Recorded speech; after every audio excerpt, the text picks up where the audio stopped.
My name's Sean, aka the Yeti Polar Bear, and these are tech tips.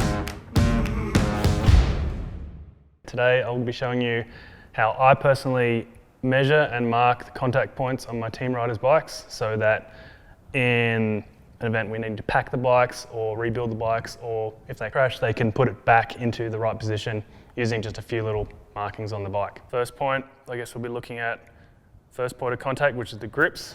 Now our ergon grips have the ability to roll the grip and clock the grip in a certain position depending on how you like the feel. There's different levels of grip on top and different levels of padding, and so their actual collar has some nice markings on them.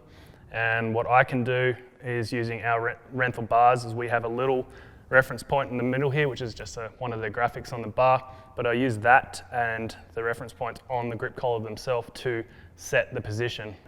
And then I mark generally 2 points on the brakes and 1 point on the shifter, and that's because I've got 2 hinge points on the brake, or a hinge point on the brake and a clamp point on the brake, just so I can know exactly where I need to put that brake again if I ever need to take it off. We just put a mark in that gap there, and you can colour in as much as you want, but generally you just get a bit of a shape of the bar there. And underneath as well, there's a point here, we can just put a little mark there. As for Shimano brakes, you can also, if you really get fancy, you can trace the little cutout here. But yeah, you start getting a lot of marks on the bars there, and some people don't like too much, so that'll do that. Now if you take the brake off, it's almost always going to go back in exactly the same position. Same with the shifter underneath. We can just mark on the inside there exactly where that's going to need to go. We've also got the handlebars here. We're very particular about handlebar roll in our team, and it's pretty important to get that straight, or that bang on straight away, because a little bit forward roll, a little bit of back roll will actually change the way the bike feels quite significantly. Rental again have good marking points on their bar and stem, but it's always handy to just put another one there just in case for any reason the markings can be different between bars and stems. But I always like to, especially when you're traveling, just put a little mark across the bridge there, across the gap. I'll actually mark exactly the point on the marking on the front here where they have that. And it doesn't need to be a big mark, the ink is going to show up. Next measurement I'm going to make is the seat height from the top flat of the saddle to the center of the bottom bracket, and also the distance between the tip of the saddle and the middle of the stem, or the middle of the steer tube. Now these reference points are the ones that I use personally, and I'm always the one consistently setting it on my particular team bikes, but get yourself your own reference point if you need to. A lot of people use the rails to the center of the bottom bracket just because that's a nice point you can hook a tape measure onto if you need to. The reason I use the top of the saddle is because we sometimes change between different styles of saddle, and the saddle can be a different width or thickness, so I always use that point because that's exactly the point that they're going to be sitting on, and that's where we need to know for seat height. So you can kind of eyeball it, but to be nice and accurate, I generally have a ruler which sits kind of reasonably flat across the top of the seat, and I always do it directly in line with the seat tube, the seat post. Once again, that's a consistency thing, that's where I've always measured them from. So we use the tip of the tape measure, just stretch it out and don't pull down too much, and just have that resting on the flat where I said on the top of the saddle, and you've got your measurement point right in the center of the bottom bracket there, which for Richie is 740 mil. Next measurement I'm going to measure is from the tip of the saddle to the center of the stem.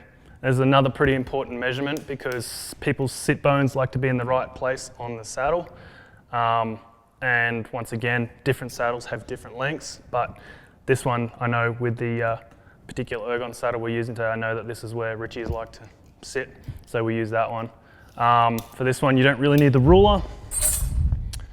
I use the tape measure again from just holding the tip of the saddle, and I always use the reference to the center of the stem, that being because we change lengths of stem sometimes. So for Richie it's pretty close to 450 mil. So next little setup reference is pedals. It seems like a pretty simple one, but counting the number of clicks from closed on the pedal for the tension, especially with Shimano pedals, is pretty important if you are changing pedals, changing cleats, stuff like that, because pedals do wear out, so you can tighten that as you need it. But especially with our guys, we have a lot of different bikes, have a lot of different pedals, so I always like to keep it nice and consistent. And the Shimano pedals have a pretty broad range. I think it's up to about close to 20 clicks of tension. And I always start my reference point from 0. So from fully closed is my 0 point. And from there, I count out the number of clicks that our guys will run. Let's say Richie runs 6 clicks from closed on his pedals. So if I was to set this as a new pedal, I'd be winding it all the way in. And I guess it's not clicking, but I can feel it indents in there. Wind it all the way until it stops. And then just simply back it out, and that's 1, 2, 3, 4, 5, 6. And because Shimano has both sides, do the other side. So that's our 0 measurement there, and they go 1, 2, 3, 4, 5, 6. So that pedal is set at 6 clicks from closed, and you just have to do that on the other side.